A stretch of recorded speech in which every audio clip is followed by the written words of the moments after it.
Unda da siz Saudiya Arabistan'a çıksanız Saudiya Arabistan'ın elki ruhi kisellerden mi tüverak durasınız?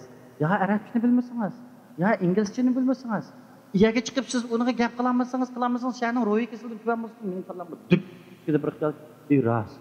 Çünkü 3 vaqt qo'saq açıdı, yatakta yataman, ben bilmem demesem, ben ya bir adam öldürüp atmasam, o yerga ben unda çıkıp geçişinin neyimiz duruyor, qandaq qilmay desem, Şinjan Üniversitesi İngiliz tili geçip şehirge berip o'qing dedi.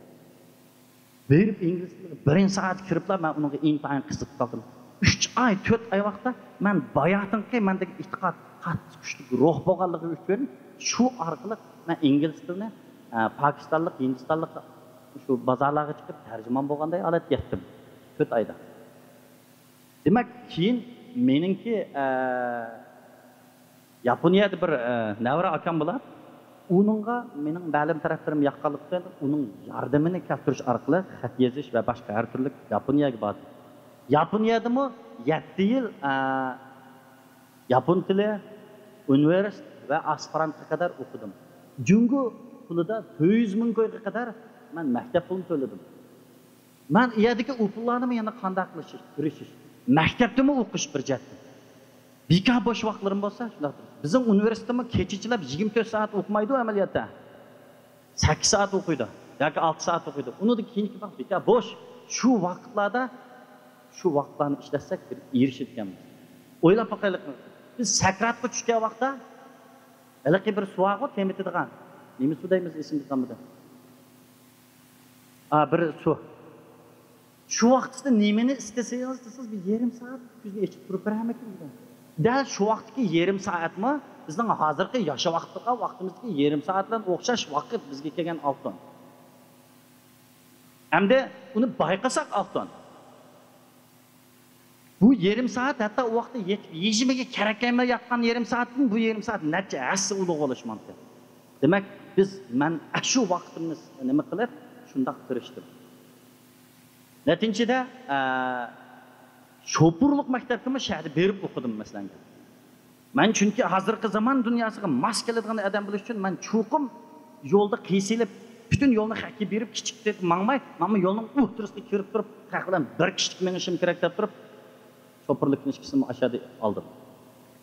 Demek dünya tekimi güzel mi açıldı. Vakit tekimi bana tatlık bilindi. Şu sebepten bekat olmayayım. Til öğrenip mağdım. Bu arkalık üzerine yanı bir oynaş doğru geldi. Amerika'ya gideyim mi, Anglia'ya gideyim mi, Lime'ye gideyim. Ya, benim apam Anglia'ya ya Amerika'ya ya Japon'a to'g'magan, xalqimga to'qqan. Çoğum ben vatanimga kelib, bir ketman topini bir yer epasam, faxrlik yaşaydı ekanman. Aman asman bo'lmas, qo'ng'oq baribir.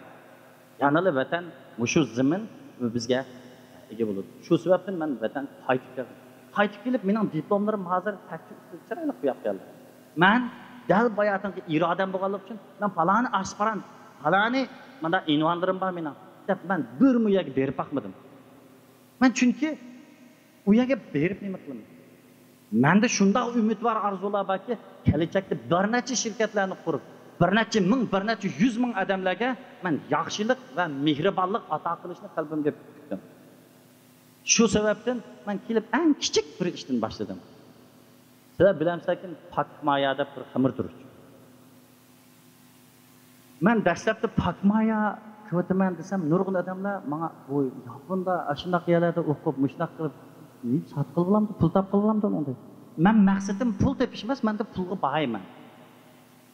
Chunki men mushu 30 necha yosh vaqtimda Uyg'ur tilini, ingliz tili, yapon tili, Hanzo tili, hatta hozir xizmat munosabatidan turk tiliga qadar 4 til bilaman. Bir kishilik muzika chala olaman. Tumoqchilik bilaman. Ishqib bir kallasi bor odamlar bu ekan, ash qilaman degan cho'qim, ammo tabiiy fanga bo'at qilmaydi. Qilaman degan bir iroda bor. Endi insonda mana tinim salomat, mushundaq boylik bo'ladi ekan. Men endi shu Navoiy xalqlarimga xizmat qilsam, hatta sap narsani basam, Navoiy xalqimiz bütün xalqimizga o'z qo'li bilan halol emgakini oppoq unga yug'urib birdan bir xizmat qilayotgan eng cho'ng dunyoning Toyota yoki Mitsubishiga o'xshash bizning eng cho'ng korxonamiz Navoiy xonaka deb men his qildim. Shuning uchun men hargiz ma'yuslanmadim. Men tijorimizning bulun pushqoqlig'ichilik, ni maynat navoiyxonlig'ichilik, ni navoiy ustamlag'ichilik kirib, meylimni ko'tarib. Menda mashina yo'q. Men mashina ag'idak holatim yo'q. Menda ishxona yo'q, ishxona holatim yo'q. Men ashundaq yo'qlikdan shakllantirib, menda umid bor. Chuqum men mashinada apmangadak mushmallarni bo'lgan vaqtda chuqum mashina bo'ladi. Men chuqum bir necha odam o'tirib, shu ishxona lozim bo'lgan vaqtda ishxona bo'ladi. Men boshqalar nurg'un odamlarimizga shirkat qurdim deb, shirkat qilib olib, avval to'padan boshlab keladi. Bir yani ijara elib olib, intayin yasab, yo'g'an yo'zlarni qo'yapti. O'tirib baqadigan. Bu shirkat emas bu. Bunaqa amaliyotda. Men endi bugunlikda ishxonammi bo'ldi. Mashinammi bor. Lekin mashinammi to'liq ilg'or mashina emas. Normal. Bu mashinammi mening ehtiyojimdan chiqib qilib bo'ladi. Faqat mening vazifam mashina minish yoki cho'ng ishxonada o'tirish bu narsa emas. Xalqimga shu menga yuklangan vazifani ado qilsam, eng sharafli ish deb bilaman. Men nurg'un xaridorlarimiz bilan, nurg'un navoiy ustamlar bilan shundoq samimiy aralashdim. Menda ya falani glastuk yoki falani kostyumlar bilan u undaqqa bundaqqa emas. Uni men eng qahramon, eng sharafli odamlar deb bildim. Dastlabkilar men shu Hamid Turishni ko'tarib kelgan vaqtimda natijasi hozir undaq ishlar ko'p bo'lib ketgan bo'lg'achqa zirkitmi ketibdi. Shuning uchun men avval kirib illiq chiroyim bilan bir kulib, ya bir ishga chaqchaq qilayotgandikan, u odam xushal bo'lib ko'rishib turib, meni so'yib, men bilan nurg'un mungdishib. Men hozirgachilik 100 do'konga kelsam 99siga men setib chiqa oldim masalanga. Men odatda o'zimning tutgan yo'lidimi bekorga vermayman. Meni ishlatib beqing deb vermayman. Uni ishlatib beqing deb beqitim bersammi, u xohlamasa baribir mendan olmaydi. Faqat men ishonchim bor. Shuning uchun men qilaman. Shuning uchun u odamni qoyil qilaman. O'zimning degan va o'zimning qilgani. Shuningdan bugun kun deganda hozir butkul diyorimizningki Tangritog'ning janub shimolida Pakmaya desa, hammadan bo'ladigan bir o'ringa keldi. Bo'ladigan o'ringa kelib, hamma odamning Pakmayaga o'xshash Hamid Turish saqtib ketib boradi. Hozir diyorimizda 10-15 xil Hamid Turish bor. Nurg'un cho'ng shirkatlarimiz masalanga. Shu Hamid Turish saqlab cho'ng bir boyolab ketilganida hatto Turkiyaga chiqib, Xudoning kuni desa olib ketadi, oyda ashlag'i menga ba. Biz sotiladi o'tadi. Mening necha yildan beri bir qadam mangan bu amgakimni ko'z qilmay o'tadi. Bizning xalqimizda yani shunday odatlarmi?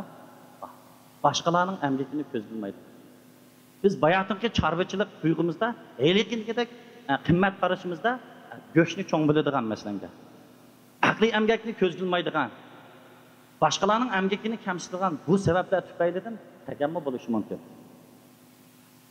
Endi demak, yig'inchoqlab o'tkasak, men mana shundoq tirishish, jafo tortish, tar aqtizish, o'zimning qalbimdagi amalba jarohatlarni kun sari tozalab, butun vujudimni jamiyatga xizmat qildim. Jamiyatga naf keldi. Eng oxirida yana jamiyatga qaytaraman. Shu ruh bilan ketib o'tman. Bütün tijoratchilarimizga, bütün buningdan keyingi egilik yaratuvchilarimizga bir og'iz so'zim. Bizning vazifamiz faqatlar xalq uchun xizmat qilish. Undaq demaydi ekanmiz, pul topsam bo'ladi degan gapni deydi hammalar. Yo'q, pul topsam bo'ladi demay, uning o'rniga xalqqa ma'lum bir qiyinchilikda xizmat qilsam bo'ladi. Shu xizmat qilsanglar pul topasizlar. Pul cheklik narsa. Markaziy bankda uning soni bor. Hammalardan tepib ketmaydi. Demak, men shundoq tirishlar arpasida dal bugun kelyapman. Lekin men yana bir necha yildan keyin, bir qancha yildan keyin asta yana jamiyatga buningdan ko'p bilan qo'shishni orzu qilyapman. Xo'sh, vaqtinglarni deb qo'ydim. Men o'zimning sharoitni sizlarga so'zlashim hozircha mishada to'xtab turadi. Bayotin deganimizdek egilikni ana ashundoq quramiz. Uningdan sir egilik burilgandan keyin uni qandoq qilib biz taraq qildiramiz. Qaysi usul bilan uning hayotlik mavjudligini saqlab qolamiz. Biz atrofimiz qilsak, tunugin taqrab yurayotgan, ilg'or mashinalarga minayotgan palani sodiga bugun jamiyatdan ko'rinmaydi, yo'qolib ketdi. Palani cho'ng Nokia'dagi shirkat, masalan, palani yo'g'on shirkatlar bugun jamiyatni supurilib yo'q bo'lib ketdi. Biz bir 2 yilning oldin Nokia degan huquqni yomon yaxshi bilatdik shunami? Bu telefondak nayt saq telefon, bu telefondak mazmut telefon. Dunyoda buningdek yaxshi narsa yo'q edi. Lekin turibli hozir jamiyatning yo'q bo'lib ketdi. Shu derga girdab qo'ydi. Demak, bu ishlar yo'qlik. Ham buning hayotini biz qanday qilib saqlab qolishimiz kerak nuqtasida bir qancha nuqtani so'zlab o'taman.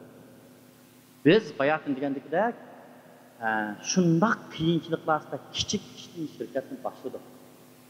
Shu shirkat o'zi yolg'iz yoki o'zi bulanmagan sharoitda bir qancha odamlarning to'plashini shakllantirib tashkiliy qurilma. Hukumat degani bilasizmi? Hukumat qiladi, nima hukm qiladigan yer. Shirkat. Shirik bo'lib Shirik Naqo amaliyotda. Shirkat. Bizga shirkat degan bilan o shirik bo'lib qiladigan inglizcha company deydi. O company deganda kompaniylar qismasidan yig'ilish. Shuningdek, biz yig'ildik. Ham bu yig'ilganda niyat maqsadimiz bir maydonga, bir nuqtaga tiklanib, bizim bütün harakat nishonimiz bir nuqta ustida bir nishonga qarab mangandilar. Biz yaxshi shirkat bilan taraqqiy qila olamiz. Bu nuqta dal nima desa, shirkatning maqsadi oydin bo'lgan tüp nazariy dunyo qarashi. Bu gapim ciddi tushunamazgan bo'lsanglar, men azroq atlik tushunaman. Masalan, Arman şirketining tüp merkezi, yani iddiy nazariy dunyo qarashi nima desa, men shunday javob berib beralayman. Ularda bo'lmasa masalan, shirin yong'oq meg'izi yoki badamlarni talqon qilish orqali insoniyatga quvvat va sog'lomlik ato qilish desa bo'ldi. Ularning butkul nishoni dal men deb o'tgandagidek mushu nuqta bo'lishdir. Ülker şirketining bayaqtin degandek tüp iddiy nazariy qarashi nima desa, og'ziga tekkanlar insonlarga estetik xushallik, lazzat ato qilib, insonni estetik ruhga boshlash deb javob berdi. Men bu hamda Ülker şirketining lideri emas, yoki Armanning nimasi emas. Faqat men iqtisod nuqtasidan shundoq deb beralayman. Sharoitni yoki sen shunga javob berasiz nima desa. Toyota şirketining nima desa, butkul dunyo insonlariga eng yaxshi, go'zal, qulaylik mashinalarni qilib, ularning yiroq yo'llarini yaqin qilishga asos solamiz deyish mumkin. Dal mana bu shu markaziy nuqtasi intayin aniqlik. Bu markaziy nuqta o'tirib qo'ygandikin, men endi bu markaziy nuqtasi shu Ülkerning vaqtimizda bu shirkatimning tüp iddiy nuqtai nazar dunyo qarashi nima? Bu şirket nemi üçün kuruldu ya, nemi iş kılıdı o xalqqa buningdek. Qaysi yo'nalishga qarab mangadi? Din iborat tüp iddiy nuqtamizni o'tirib.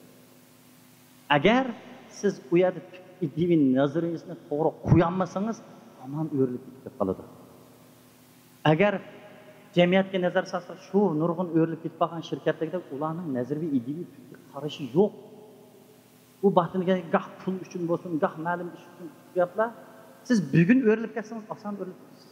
Vaqtingizni qo'pollaysiz. Velosipedda o'rilib ketsangiz, uchib yuriy olasiz. Mashinangiz o'rilib ketsa, o'zingiz qalamaysiz. Poyezd o'rilib ketsa, o'tish mumkin emas. Dal biz ana 2 boshlab poyezd holat kelgan vaqtda tüp relsda nishonliq mangadigan iddiy nuqtai nazarni o'tirib qo'yish kerak. Endi bu tüp iddiy nuqtai nazari vandikidek 3 tarafli markaz qilgan bo'lish kerak. Birinchidan, bu iqtisodiy unumni markaz qilish kerak. Ya'ni har qanday shirkat yoki sizning har qanday tijoratingiz chuqum unumni qo'g'lab mangmasa olmaydi. Siz foyda chiqarib mangmasangiz olmaydi. Chuqum foydangiz bo'lmasa, mavjud bo'lolmaysiz. Siz qilgan emgekingizga yarasha ma'lum foydani chiqarish sizning vazifamiz. Biz uningga qoyil u foyda bo'lmay ketib qolsa, shirkatning nurg'un chiqimlarini ko'tarmaydi, bizning chiqimlarimiz ko'tarmaydi, mag'lublar. Ammo foyda nima? Oldim debla, menda bor debla elib olishga bo'lamdi. Yo'q. Bunimi bugunni yo atini emas, haliga uzoq mazgilga menish uchun to'g'ri, adil yo'lda insoniyatning manfaat va moddiy va ma'naviy manfaatiga hargiz xilof yo'ldan emas, to'g'ri bo'lgan, adil bo'lgan yo'lda menish kerak. Shu to'g'ri va adillik ustidan muvofiq foyda chiqarishingiz kerak.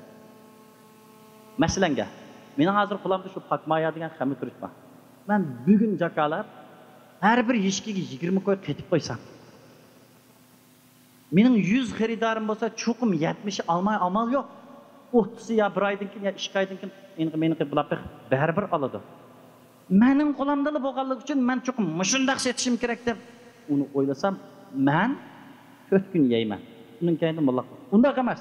Men bugun ati emas, asta mening amgakimga tushliq menga bo'lsa, dunyoning taraqqiyot yo'linishiga mos holatda yuqordan, masalanga, uning ketgan har xil material, ketgan ugun va elib berayotgan xizmatchilarimizning ish haqqi va boshqa har turli baholarning o'sishiga agizib normal holatda o'sapmiz.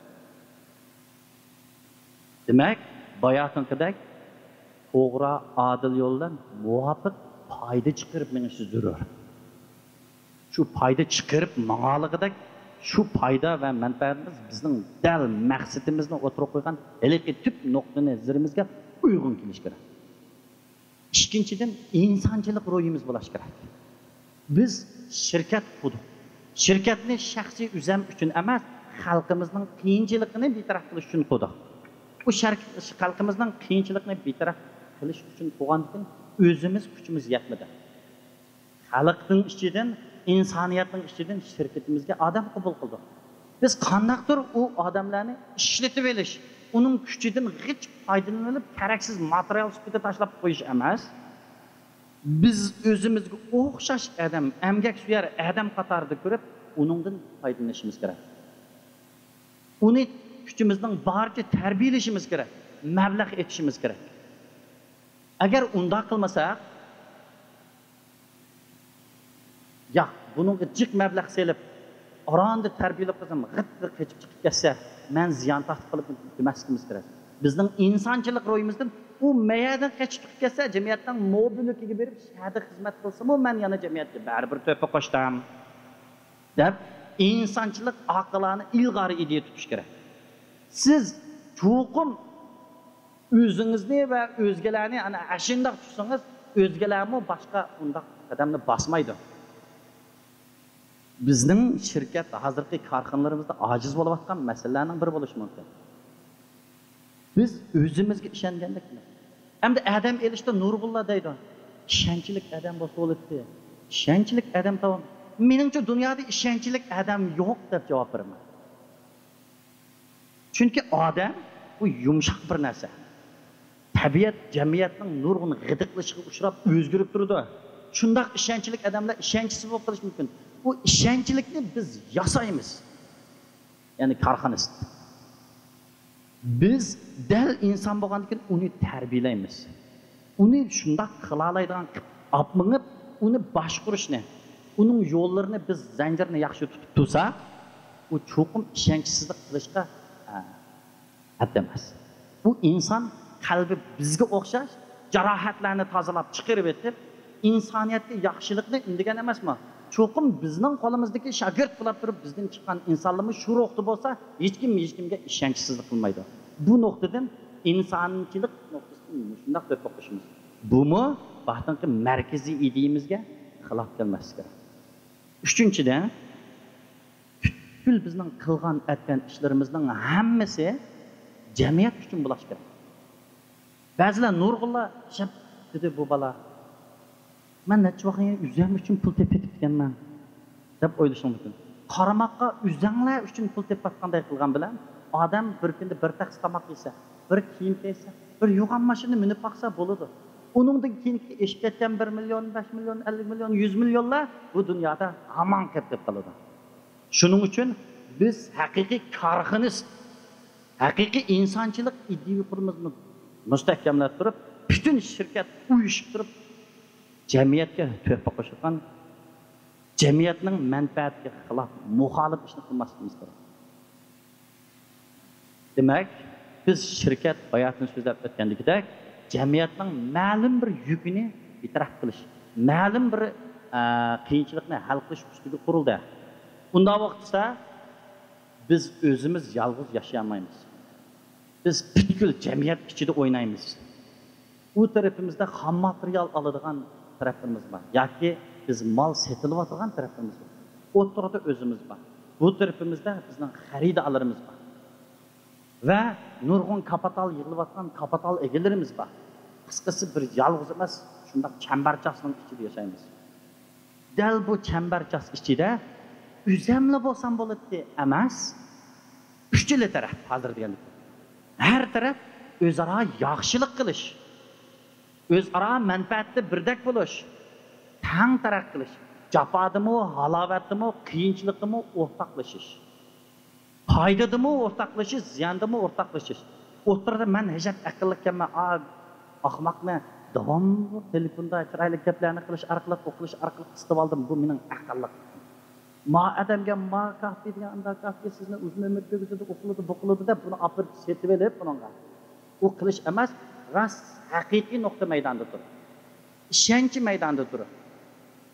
Biz qarshi tarafdagi xaridorimizni o'zimizga o'xshash odam deb bilib, buni uningga ahvolni deb haqiqiy qalbimizni uning qilib so'zlab tushundirsak, umum bizni suyudi. Demak, biz uzoqqa minishni payamladik. Biz davomli mavjud qilish turishni o'yladik. Mushtaq qilgandalar har tarafni o'rtaq o'ylagan vaqtimizda bo'ladi. Boshqa odamni tanlab emas. Bizinki kallamizda uni biz ahmoq aytayotganday qilgan bilan u tushunib qo'ydi. Ikkinchi qatim bizning ya ketman chapadi bizning ishimizga ya binasi qiladi. Shuning bilan biz meyda mollaq etib ketish xatarga ketib qolamiz. Demak, mushu uch taraf yaxshilik, uch taraf mehribonlikqa intayin ahamiyat berishimiz kerak. Yana birisi shirkatning hayotiy kuchi bo'lishi kerak. Shu shirkatning hayotiy kuchi deymiz, shirkatni harakatlantirib turadigan kuch markazida.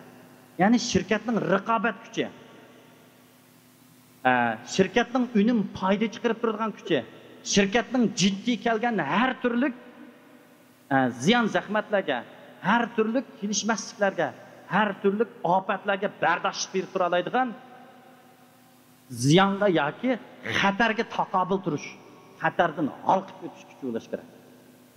Yaxshi mustahkam bir qayiq dengizda manga vaqtida ushtum tut har turli bo'ronchaqlar, do'lqinlar uchraydi. Dal shu vaqtda sizning markaziy nuqtangizdagi hayotiy kuchingiz mustahkam, markaziy idingiz mustahkam bo'lsa, shu do'q ko'tarilib qayiq. Ya'ni rasli tushadi. Agar siz bo'sh bo'lgan bo'lsangiz, cho'mib ketib qolasiz. Demak, hozir men deb o'tgandagidek, shirkatning beshiga har turli ishlar keladi. Chunki bu dunyo tinch emas. Davolg'ish ichida taraqqi turadi. Shaylar o'zligidan o'zgarib, son o'zgarishdan sifat o'zgarish yasab turadi. Shuning bilan raqobat dunyosida yashab turamiz. O'z doiramizdagi nurg'un raqobatchilarimiz bo'ladi. Dunyoda o'z doiramizda nurg'un dunyoviy korxonalar bilan raqobatga chiqib qolamiz.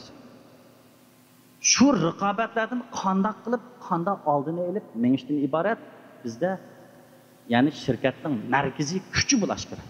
Buningga intayin diqqat qilishimiz kerak. Xo'sh, shirkatni qurdik. Ba.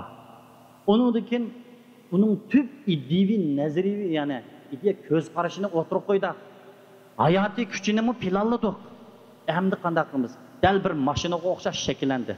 Uni minib mangadigan shofir yoki aeroplanni haydab mangadigan lyuks dal korxonist yuklangan vazifalarni dal bizga o'xshash korxonistlar bizning beshimizga yuklangan vazifaning intayin to'qur tunib yetib. Endi biz shirkat holatiga kelgandan keyin burunqiday o'zam yiqilib kelsam, o'zam bilan tugamaydi. Men butkul xaridorlarimga qadar nurg'un elg'ibagi, nurg'un ishlari hammasi yiqilib ketdi. Uning uchun burunqidan menga yuklangan vazifa natijasi yuqori keldi hozir. Buni da qanday qilish kerak? Shuning uchun men shirkatdan birinchi qilish tegishlik uning bayotinki tub divin qarashni o'tirib qo'yish. Uningki yadroliq kuchini bekitish. Atrofimdagi barliqlar bilan yaxshi munosabat o'rnatish. Mushu shakllar orqali o'zimda nurg'un yetishtirishga tegishli aqliy iqtidorlarni yetildirib turishim kerak. Bularni birinchi qiladigan ishim bayotin degandek o'zimning qalbidagi nurg'un jarohatni tozalab, men faqat butun vujudim bilan buningdagi jamiyat, xalqning qiyinchilik uchun o'zimni atab qo'yishim kerak. Shuni har vaqt ma'yuslanmay yengib turishim. Dal men bir qiyinchilikni yengan vaqtida bir taktika o'rganib olaman. Menga qiyinchilik kelgan vaqtda xo'shallik deb bilishim kerak. Yana bir yangi bir yo'l ichiladigan bo'ldi menga mush qiyinchilikni o'tkazib olsam, men yana bir yo'lga kiraman deb so'yinib turishim kerak. Men ma'lum vaqtlarda hozir ishlarim gullanmagan vaqtda o'zimni qattiq taraq qildirib ko'rolmagan kitoblarimni aldirash vaqtimda bilinmagan iqtidorlarimni yitildirib turishim kerak. Dal fursat kelgan vaqtda etishim kerak. Bu qutning menga shu o'xshaydi. Qutmi g'ildir men ketmaydi-ku. Shunda bir kuch turib gupida atadi. Yig'imiz, atimiz. Shu yig'ish etishlarida asta taraq qilib mangamiz. Endi yana bir muhim narsa, shirkatning butun moliya ko'rsatmasini bir varaq qog'ozda ifodalab turib, har vaqt uningdan biz xabardor bo'lamiz. Har vaqt biz butkul kapital nuqtalarining qaysi bulunqichliqlargachilik, qaysi yusunda mengib o'tadi. Qaysi qismda to'xtab ketib qoldi. Naya ojiz, naya kuchli. U dal mashinaning kilometr ko'rsatkichga o'xshaydi. Biz mashina haydab boqayotibizda rolning oldida shunda o'rlashtirgan bir ko'rsatkich bor. Bu mashina hozir zavoddan chiqib necha kilometr mengib bo'ldi. Qancha kilometr tezlikda motor cho'rilib o'tadi. Motorning qiziqlik holati nada? Baktım, may qanchalik qoldi. Biz bu ko'rsatmani ko'rgandan jiddiy holatda, men baroqa yagikchilik, ya'ni munchilik kilometr mangsam boradi ekanman, ya muncha soat mangsam bora oladi ekanman. May munchilik qilib qapti, men falon yerda may qachilib olmasam yo'lda qilib qoladi ekanman. Deganga o'xshash, bizdagi u moliya ko'rsatkichlari har vaqt kompaslik rolini o'ynab turishi kerak. Biz shu moliya ko'rsatmasiga asosan bütün şirketning barliq bulunqichqoqlaridagi hisob qurollarini bir ko'zimiz bilan ko'rib, bütün şirketdagi barliq xodimlarga bizning qilmoqchi bo'lgan maqsad murodlarimizga qadar bildirib turishimiz kerak. Yo'lni yeshib turishimiz kerak. Ham korxonasida ilg'or ruhiy boylik bo'lish kerak. Estetik tuyg'u bo'lish kerak. Oltin sazar, yiroqni faraz qila oladigan faraz qilishga kuchi yetildirib turish kerak. Qancha yildan kim menga masalan raqobatchi bo'lib keladi masalan. O'zliksiz bilim qurilmamizni oshirib, tirishib dunyoninki yo'linishiga, dunyoning taraqqiyot yo'linishiga oltin moslashib tura oladigan aqlli, iqtidorli qurilmamizni ko'tarib turishimiz kerak. Yo'q, men faloni bir boyning bolasi. Menga o'tadi shirkatim hozir. Malni jiq setotaman. Payda elinib o'tadi. Emas, bir varaq qog'ozda orqali vaqtida bütün narsani ko'rib turish kerak. Unda qilmay ekanmiz, biz bo'lmagan vaqtda dunyo allaqachon oldiga ketib qolib, biz keyinga ketib qolishimiz. Boshqalar bizdan oldiga o'tib ketishi mumkin. Demak, men hozir sizlarga so'zlab o'tgandek, bir qancha nuqtalarni biz yaxshi ishlaganimiz bilan qisqasi eng oliy g'oyamizni xalqimizning qiyinchilik ishga yurak bag'rimiz orqali bütün vujudimiz xizmat qilgandilar, biz xalqimiz bizni qo'llaydi. Xalqimiz bizni ko'taradi. Biz uningga bir narsani satsak, u ochiqlanib qolmasdan bizni qo'llash yuzasidan bir qalna oladi. Dal mana mushu ro'yimizdan xizmat qilamiz, ham irodamizdan ish qilamiz, buyuk shirkatlarni qura olamiz. Korxonalarimizni dunyoga tunutib, buyuk ishlarni qila olamiz. Bunday bo'lsa, har qaysilariningki bugungi faoliyatga xizmat vaqtlarini chiqarib, anglab berganligingizga ko'p rahmat. Demak, hamda korxona qismiga o'tib ketgan vaqtimizda yana so'zlab ketsak, nurg'un gaplarimiz bor. Bu gaplarimizni bu yerda hammanglarni o'rtog'ida so'zlayversak, chunki odamning boshqa ehtiyojlari bo'ladi. Shunga vaqt munosabati bilan shu yerda oxirlashtiray. Unda da agar boshqaruvchilarningki taklifga asosan bir narsalar bo'lib qolsa, endi programmada uni anglab tursak bo'ladi. Mening so'zay qoldirimim shekilcha. Ko'pchilikka ko'p rahmat.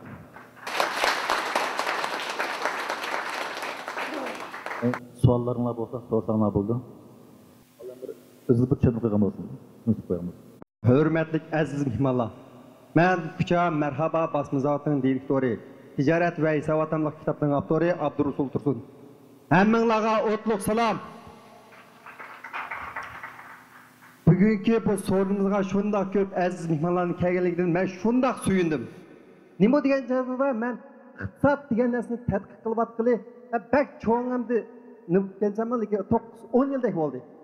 Endi hammamiz bugünkidek so'rinda Muhammad Niyaz muallimdan urg'u darslarni o'rgandik. Hammamiz o'rtaq fikrlashib yuryapmiz.